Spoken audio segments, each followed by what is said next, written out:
Welcome to Not Milk Never Milk. Subscribe if you're lactose intolerant. You begin by confirming your Zam Vip Net account and app are ready. Enter credentials and enable two-factor authentication for security. This prevents account hijack. Open the Zam client and choose the nearest VIP node to reduce latency. Once connected, allow the app to add its network adapter when prompted. You'll see a status icon. Make sure it shows connected. If it does not, re-enter credentials and retry the connection immediately to proceed to configuration. Now you refine how Zam Vip Net handles your traffic. Decide between split tunnel to keep local traffic outside the tunnel or full tunnel to route everything through Zam for privacy. Choose based on latency needs.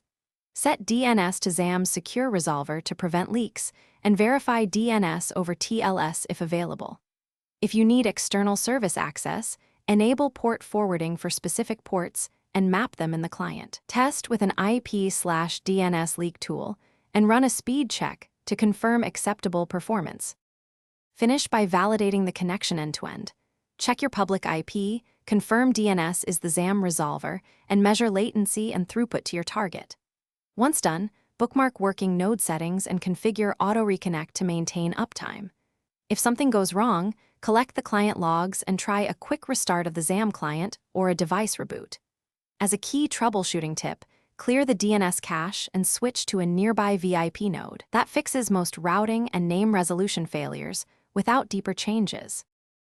Thanks for watching. If this was helpful, leave a like and consider subscribing. See you next time.